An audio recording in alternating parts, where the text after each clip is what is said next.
at the top of the hour, or as close as I usually get. So thank you again for joining me. As per usual, I would love to see that you can hear me and that it all looks good on your end as well as on my end.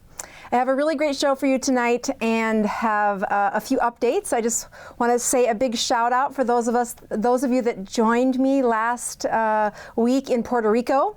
My son Chancellor and I were on stage in front of the crowd. He was speaking Spanish while I was speaking English, and we talked some advanced biochemistry for mitochondria and for cancer cells and for healthy cells. Oh, I love to see that you can hear me. That's so comforting. Thank you, thank you, thank you. The wonderful part about that experience was truly sharing it with my son. And, you know, for those moms and dads out there, if you've been a household with 3 boys, that profile of the oldest being your rule follower, definitely, I swear he was meant for the military, just very great kid who is in Hawaii in college this year. Speaking of which, we get to see him on Thanksgiving. I cannot wait. I have not seen him since late June, early July. And I can hardly wait to see him.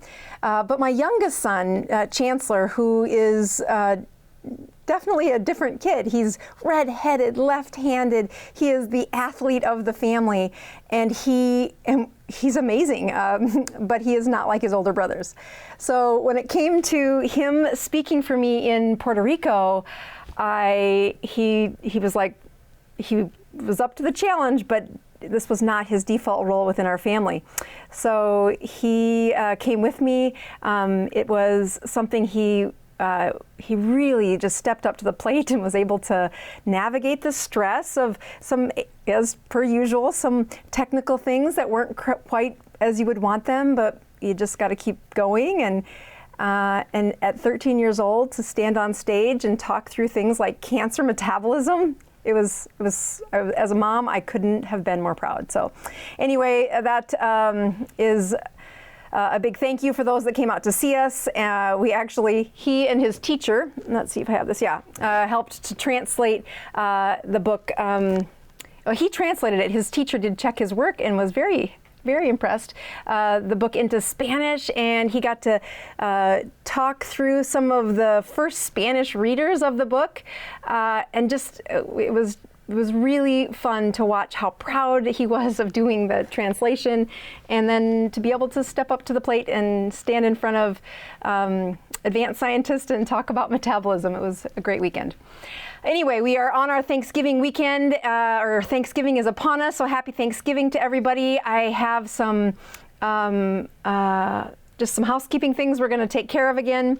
As I've done the last several live shows, I am going to check my blood sugar in front of everybody, and I am going to then drink BHB, which I have done a few times now, and just continue to say, I got to speak to one of the other scientists that I've been following and asking questions of when I was in Puerto Rico about the metabolism of what happens when you put exogenous ketones into healthy bodies or into cancer-filled bodies or into patients with diabetes. And I have my own experience, but boy, it was fun to just connect with people that are studying this on the front lines, and knowing that the more we think together, the better this turns out for all of us. And I just want to say thank you to Dr. Ryan Lowry, who also took the time to go to Puerto Rico and was a wonderful addition to the team, along with several other speakers that I had not met before, but really found it energizing. So. All right, so here's my glucose. It was great. We did this on stage while in Puerto Rico, and the stress of being in front of people with Chancellor was definitely, I think my blood sugar was 121. He was so happy that his was only like 85. So yeah, my blood sugar is 102 and my ketones are 2.5. I am several hours into my fast. We had a good meal this morning about 11 or 11:30. But I've found that when I do have a good fatty meal early in the day, that makes it easier to start the fast even earlier on Sunday. And I think better the longer it's been since I've eaten. So I am just putting a scoop of this into some water, and we're going to talk about that in a little bit too. Again, the one that's in the canister there is straight BHB salts with some stevia, but the salts, not the MCT. The MCT mixed with the BHB salts, we will talk about at the end of the show. All right, so tonight's topic. So I just want to say thank you for all of you checking in. Thank you for the sound check. And I have a really good show for you tonight that I think has been on my mind about what happens when patients struggle. That I've been working through several of the questions that are in the YouTube very deep log of questions, and I find a lot of folks asking about, you know what, I did great on keto at first, they'd read the book, they left a review, thank you, and have read several of the blog articles about the struggles where I've coached other people through plateaus, but when they get stuck with that stage of metabolism that doesn't seem to have any further weight loss, what do you do next? And some of the core principles for why I'm a huge proponent of the ketogenic diet as opposed to several other diets come back full circle, especially when patients struggle. So today I have two patients that when they started on the ketogenic diet, they were very sick, but it would be standard in my clinic to see patients this sick. So, when the process of improving someone's health, these men that we're going to talk about, they did need to lose weight, but that is so little of the problem for why the ketogenic diet has been a powerful transition for them. Much like what happens in my health, I'm not really trying to lose weight. I do have a mother with cancer, and I have a dad who's on dialysis, so I have lots of reasons to look at the years that are headed in my direction to say, how could I prevent that, especially knowing what I know, and again, living with the regret that I didn't catch that early enough in my dad's story to prevent his kidneys from failing, and knowing that if I had been a lot better at teaching the ketogenic diet 10 years ago, he would not be on dialysis. So we are going to start by hopping over to, he is a man who wrote into our channel about February of this past year. We're going to give a little bit more backstory to him because we are going to dive in deep to what happened to him, but also what in recent weeks he has done to step up and really be an advanced ketogenic diet situation because he needed to be. So Patrick is 61, but at the age of 55 age of 55 in 2013, he had a very dangerous set of symptoms where he was really seeing glitches in his eye, had some night blindness, had really struggled with brain fog, and then really had some tinglings in his finger. When patients come in with those types of symptoms to my clinic, the first thing I think of is that brain lost some brain cells during that story.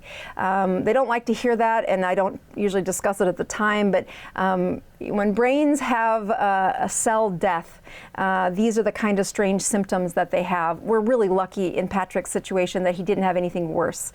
Usually these little tingles of problems lead to a story that unfolds that's much worse in the setting of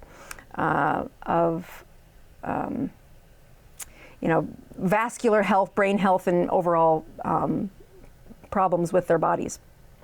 So if you, so he ended up in the emergency room. They said, "Yep, this is ischemia or low blood flow into an area of the brain that's affecting your vision, but was also affecting other areas."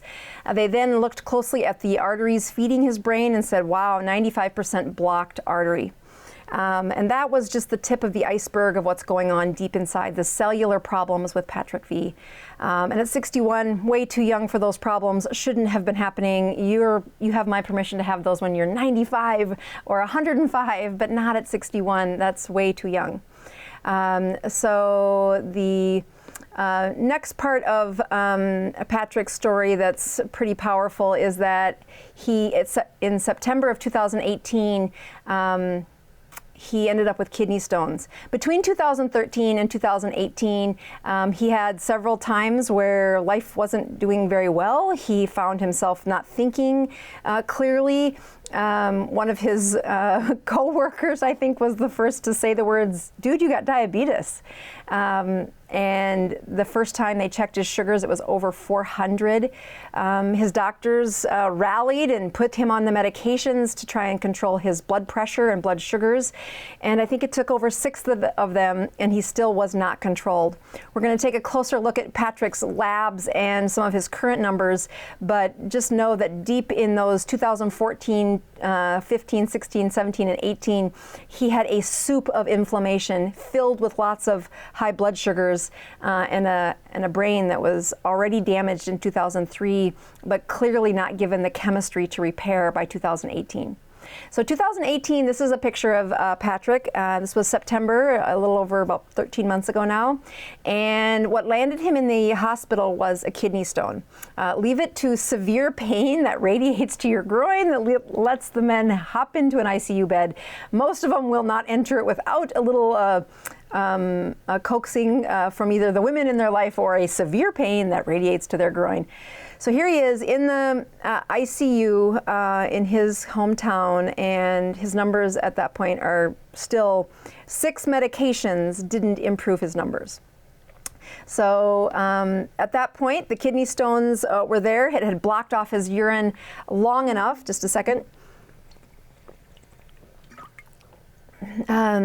Blocked off the urine exiting his body long enough that his creatinine, which should be around 1, was over 7. So he meets Dr. Dan, who was the urologist or surgeon on call at the time he was struggling, and they went in for surgery to relieve those kidney stones and allow his kidneys to flow urine again. After the surgery, he started eating a kidney-friendly foods. And within a month, by the end of the month, following up with Dr. Dan in the outpatient world, Dr. Dan recommended that he read a book called Undoctored by Dr. Bill Williams, or William Davis, excuse me.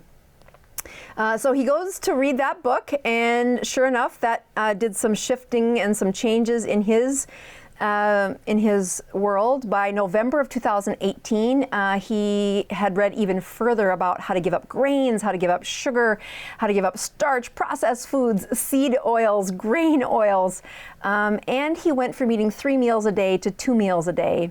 And one of my favorite parts about Patrick is he is an engineer, and there's something about that engineering brain that's super attractive to me, where he just wanted to figure it all out. So I bring up this because this marks a year. So I get lots of folks writing in saying, I think I'm past the point of being able to rescue. There's just no way that I can repair my system. They sound hopeless, and I am showing you this story to say, do not do that. Between Patrick's story, and you're going to hear from Jerry in a few minutes, these 2 stories are an example of saying, guess what? You can control your metabolism, especially with the ease of information. At that point, Patrick was still trying to find as much information as possible, but even in the last year, I'm just so impressed with the number of physicians that have done what I'm doing. You know, started a podcast, started a YouTube channel, done some education to the public to say it really is a crisis of the country, of the world, and as physicians, we should all be doing our part to improve the health of those patients. So here's Patrick, 61. He's 2 months from this awful pain from kidney stones, really damaging his kidneys, but found his kidneys were forgiving as the human body is, and he rescued right back into a pretty normal kidney function. But what's powerful is here's this man who's had diabetes since 2013, 5 years in, and for the first time ever, he checked his blood sugar. This brought emotion to him, saying, you know what, it's been over 400. He thought he could never control his blood sugars. He's a couple weeks into changing his diet, and he isn't even really good at it yet. He's just barely touched the surface. And the blood sugar was 85. Like, that was an untouchable number for him prior to this shift in the way he was thinking about his food. So we go on to say by December of 2018, he'd started OMAD. We're going to talk about OMAD and a little bit more advanced OMAD. So OMAD means 1 meal a day. The rest of the 23-ish hours, he would not eat and not consume calories. He continued with a coffee, but 1 meal a day was his standard at this point. He had weaned off of his type 2 diabetes medications by the 17th of December. And right before Christmas, if any of you have downloaded the spreadsheet that we all, that hopefully you use, but if you're being followed by me on a private, in a private setting, we use this spreadsheet that Patrick began to keep track of.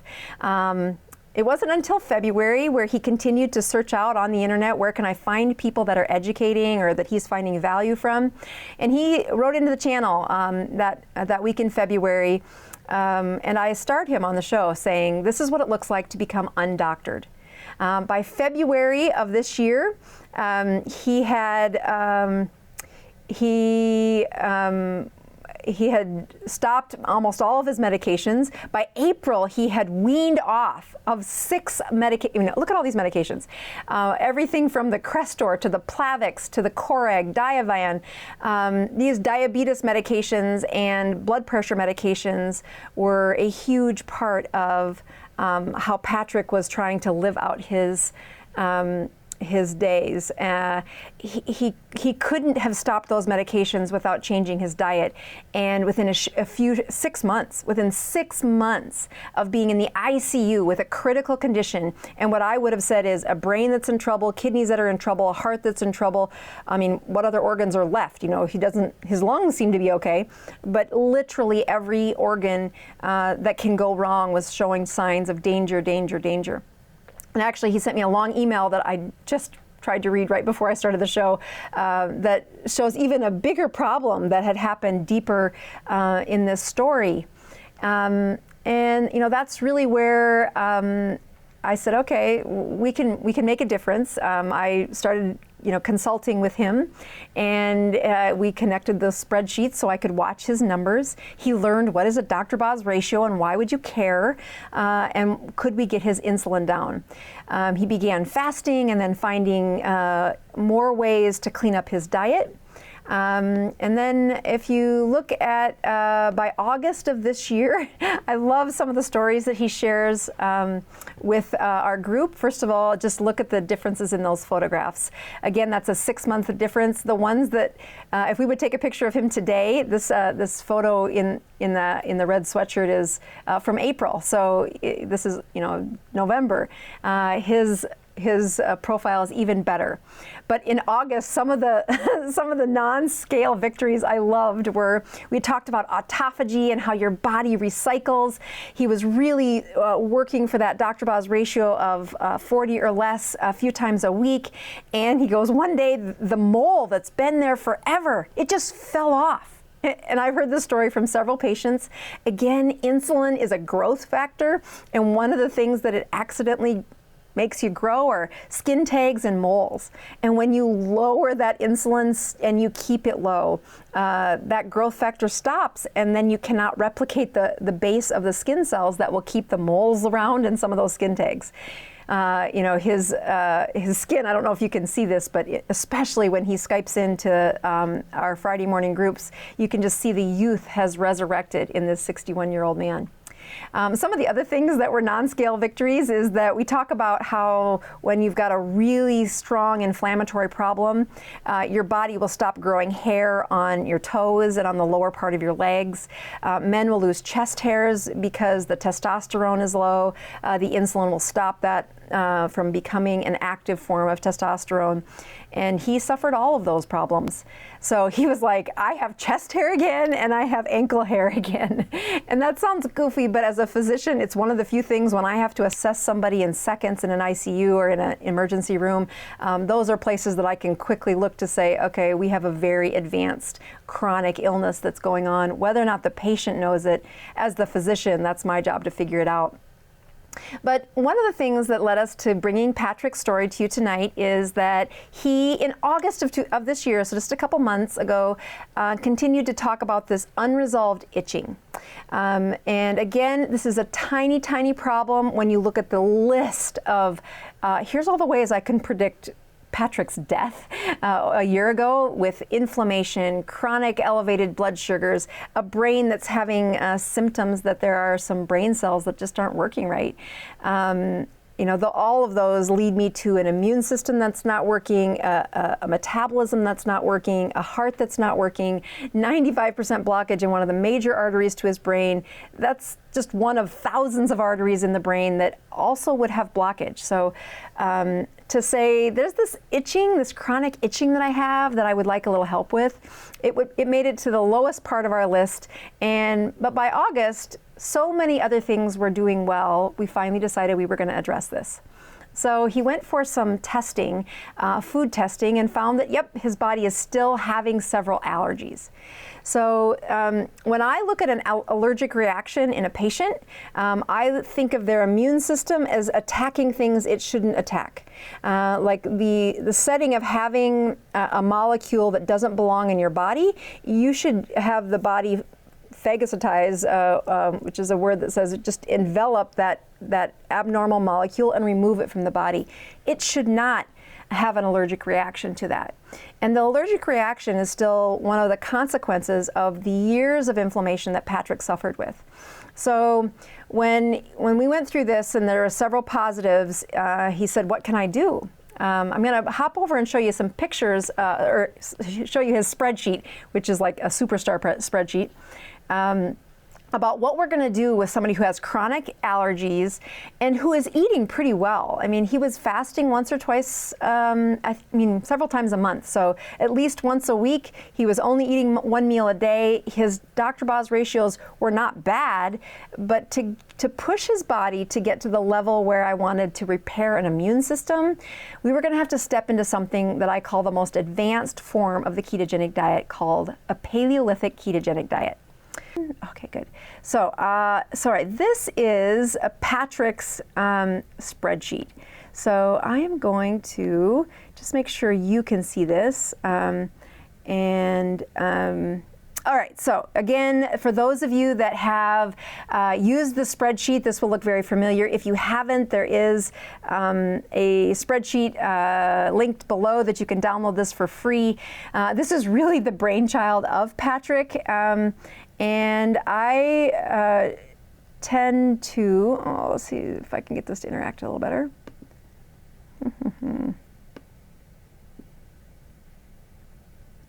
I want it to scroll, and I don't know that it's scrolling.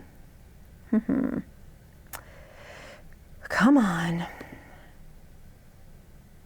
Okay. Okay, there we go.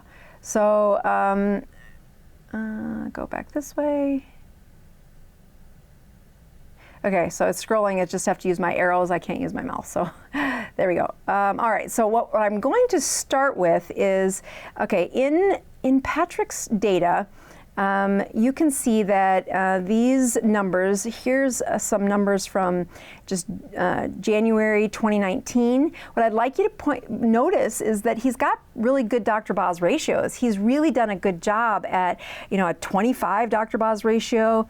He's got some that are 40s, but that's great. I mean, if I can get all of my patients to do that, I would say nothing more. I would say carry on for the rest of your life. Here he's got a Dr. Boz ratio of 14. It's scrolling further into numbers that are, there's a 32.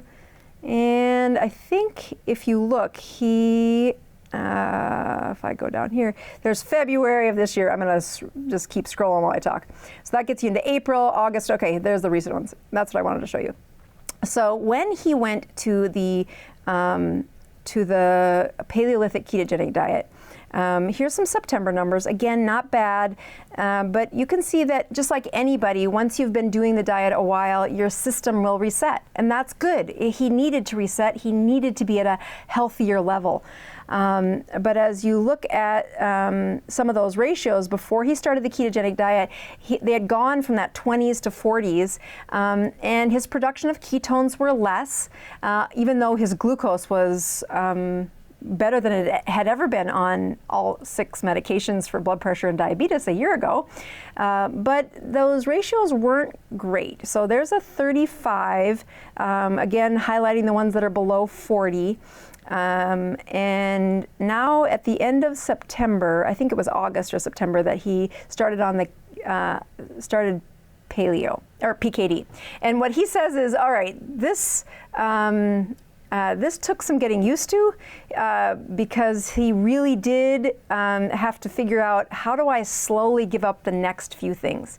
And just like all of us, when you start to give up things on the ketogenic diet, the first wave of that give up is pretty good, like you do really well, but as soon as you fail backwards, you'll find yourself not looking at, how do I get through this? How do I give this up forever? So he was pretty smart about saying, I knew better than to give it all up on one day. I could see the list that you were asking me to give up, and I started by just taking one off every few days to say, all right, I'm going to eliminate dairy, and I'll start with a heavy cream, and then I'm going to eliminate butter. So as you look, though, here are some of his numbers. So this again is still August, and September is right where he started in September. So now you'll start to see some of those Dr. Boz ratios that are now almost always in the 50s. He gets even closer to eliminating all of them. By the middle of September was really doing a great job. Early October got almost all of those Dr. Boz ratios in the 40s and 50s. And again, he is now down to 1 meal a day, which he had been for a while, but again, 1 meal of a Paleolithic ketogenic diet is a different ballgame.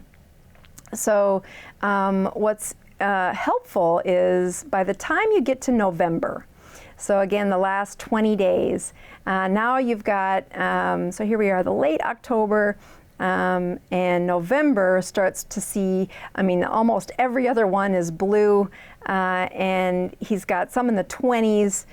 Dr. Boz ratio is doing really well, honestly, spiking only at the times where he would eat, which is what we would expect. What I like to point out too are, take a look at what happened with his weights.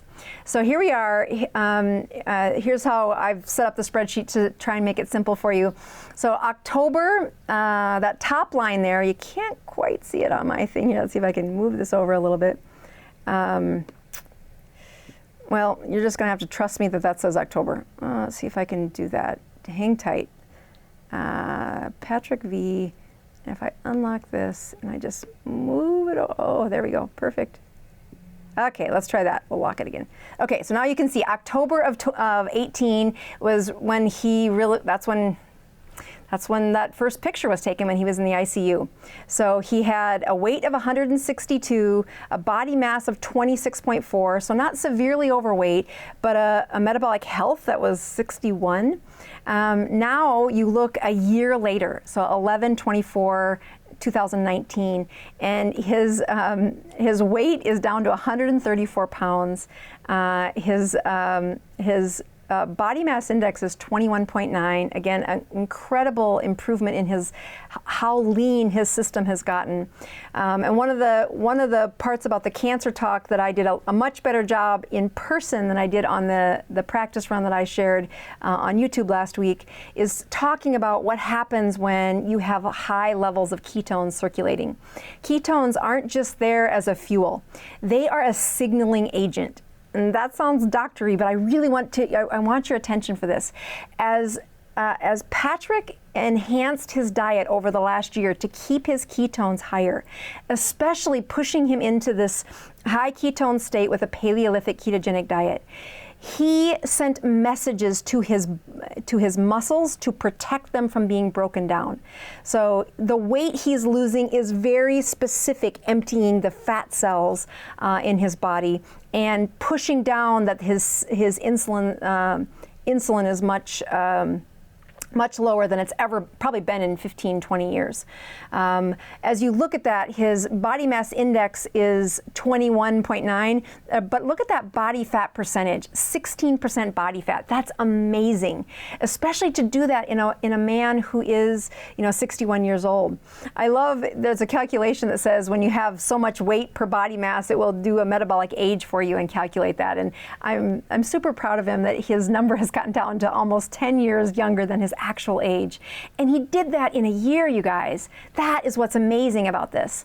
I'm just going to scroll through these weights so you can get a look at, even at the beginning of starting that Paleolithic ketogenic diet, his body mass was still not a lot of weight loss since then. I don't want you to see that, it's all about the number of pounds.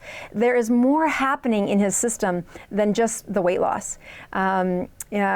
A pretty stable weight over the last several months, but if you look back at the last, since May, June, July, again, hit several plateaus and would not see much of a weight change until you really shifted that diet to what I think of as the most advanced form of the ketogenic diet.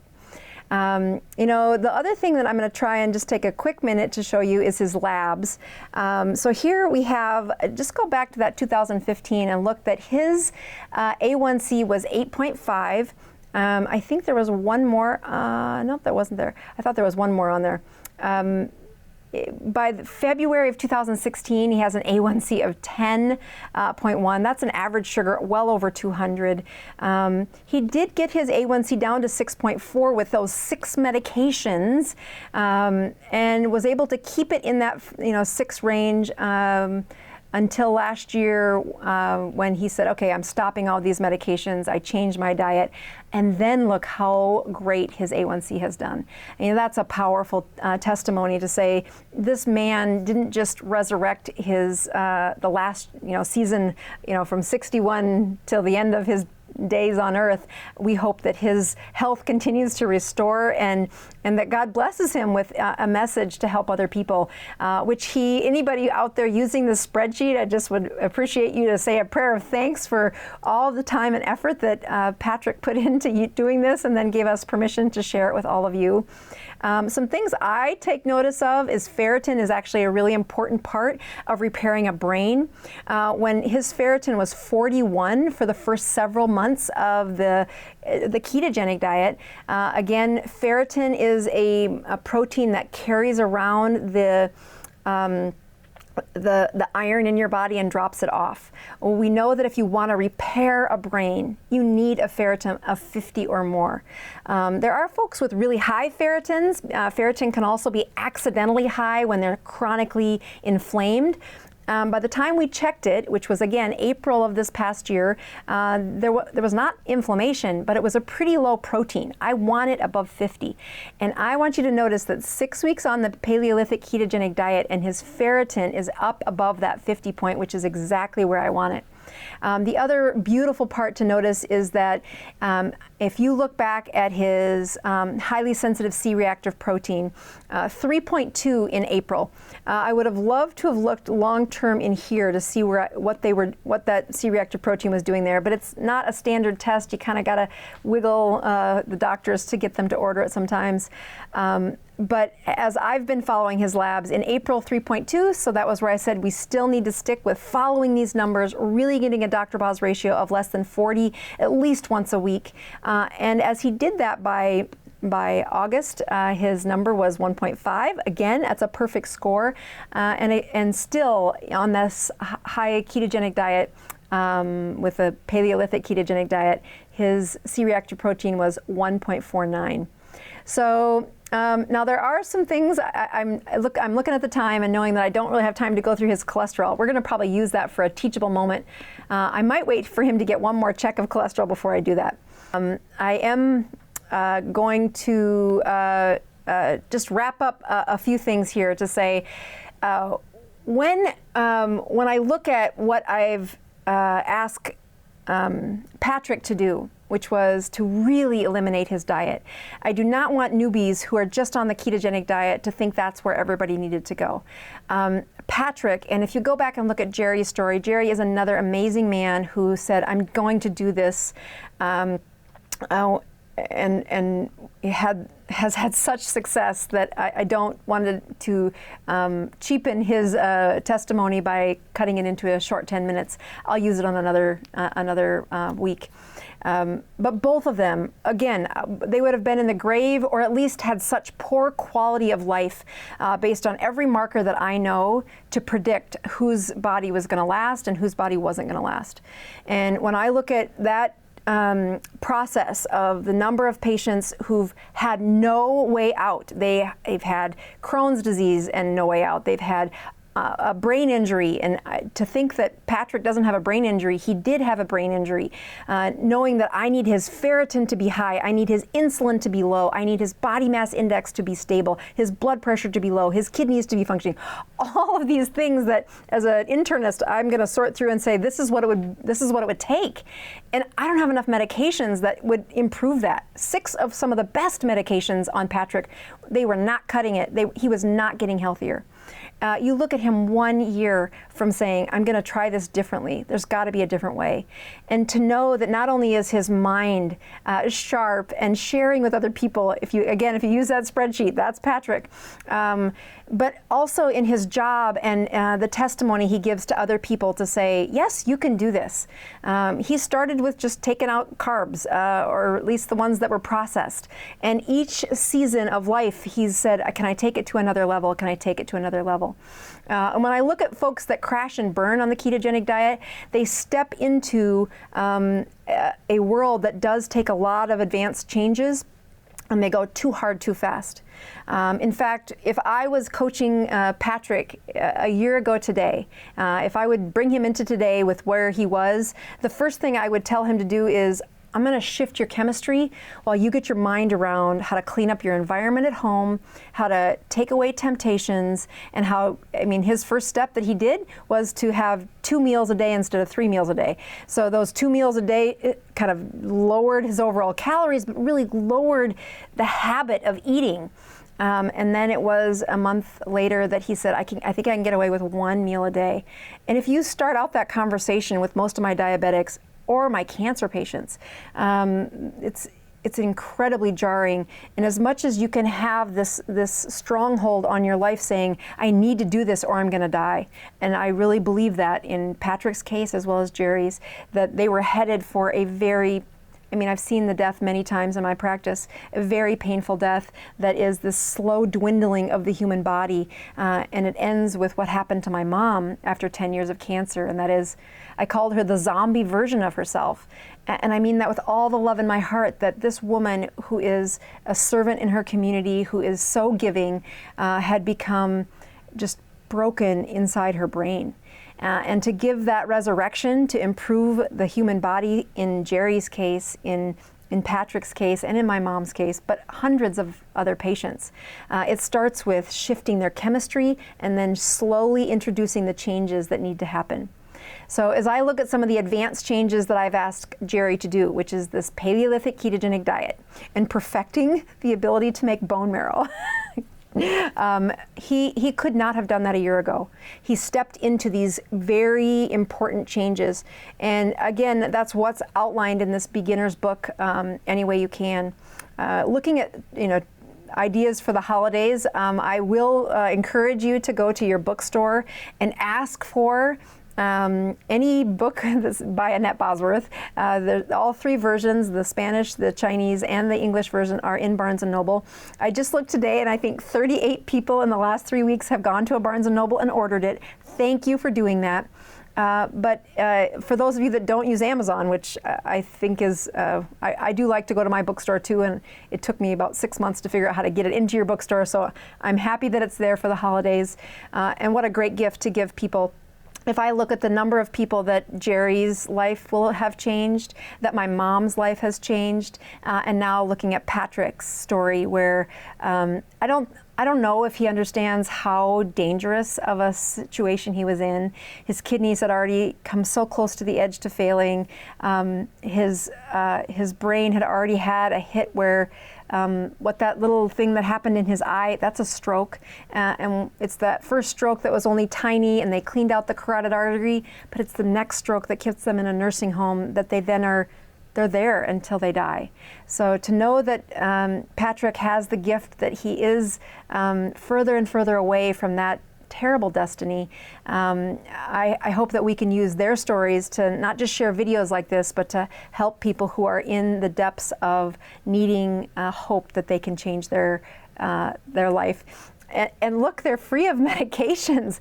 Now, I still have some places where I want Jerry's medications. He's using some, but Patrick really has great numbers and has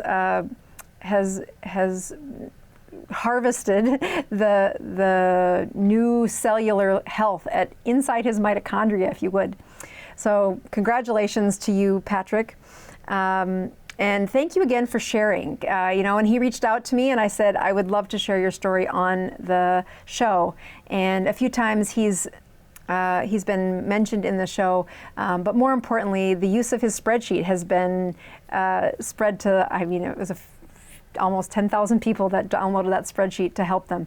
Because keeping track of Patrick's numbers is exactly what I needed as a physician and what I told him to do for his local physician. Take the numbers into them, show your doctor what's going on. As soon as they see how much has changed, it encapsulates how powerful this is for improving the health of our baby boomers. So that brings us up to almost the top of the hour. I am going to check my sugars one more time. I didn't drink nearly as much of this as I usually do, but I'm going to look also at some questions really quick. So why don't I hop over there and we will end with that key. So I was actually going to do that.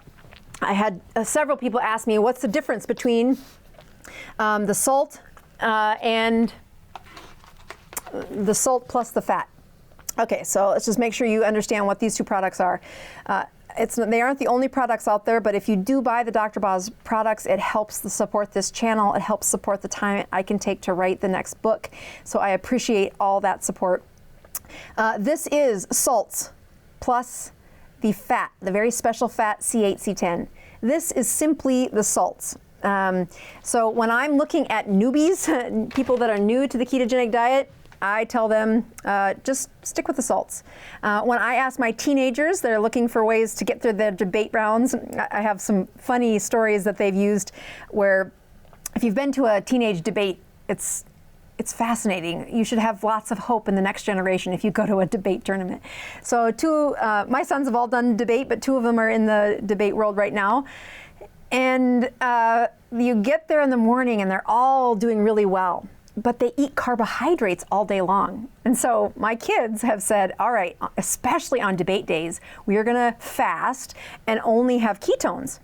And of course, this is fuel, and it's fuel for their brain. They're keto adapted around me. They're teenagers, so they screw it up plenty. But when they put these ketones in, they say as the day goes on, the debaters get more and more and more difficult.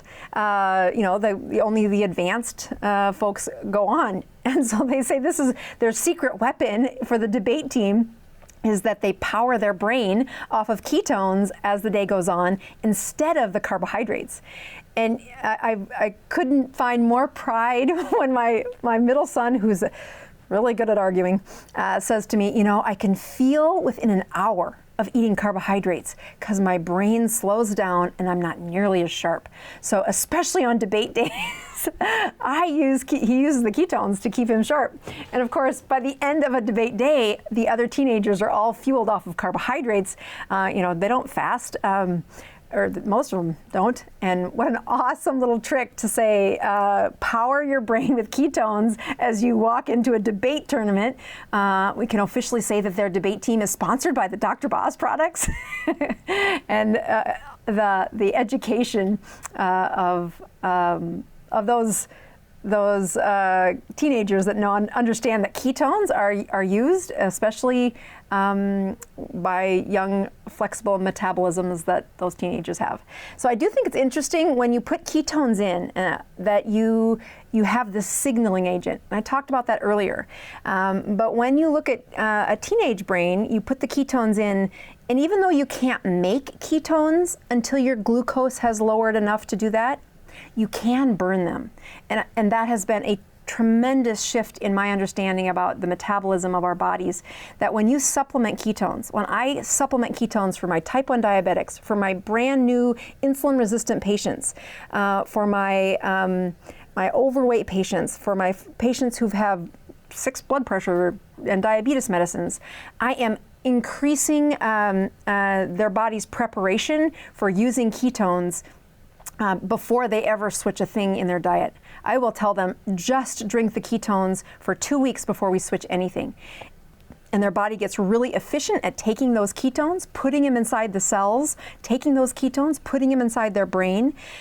And then when they lower the carbohydrates, they have minimal cravings. They do not go through a keto flu. Their body is ready to burn and to make ketones because of that chemistry preparation. So the chapters in my next book that I write about this, I think, are very helpful too. So let's see. I'm gonna check my ketones here, and then I will sign off. I'm looking at some questions here. So let's see. Oh, there's Patrick V. Yes, he's a Harley Davidson guy. In fact, one of his first questions for me was he saw that I wear a Harley Davidson sweatshirt and said, "Oh, do you ride?" And I'm like, "I'm that mom that goes to the school and talks about brain injuries." So to stay consistent with the message I give my kids, as much as I think riding a motorcycle is fun, it's not the right season for me to do that. So here is my ketones, and this is always very telling to see what does my body do during this stressful hour. Okay, so we've got ketones, we've got glucose. So 2.2 actually went down a little bit, but my blood glucose is better. I didn't drink very many of them throughout this broadcast. I just was talking more than drinking. And I really appreciate you guys tuning in. These advanced ketogenic situations are more common than I wish there was more of me to go around, in that you look at most of the folks out there that don't have a physician to reach out to. I've really tried to be as safe and as accessible of a physician to help teach through this podcast and teach through these lectures. So we are looking forward to your feedback, and I am going to sign off. This is Dr. Boz, improving your health one ketone at a time. See you in 2 weeks, guys.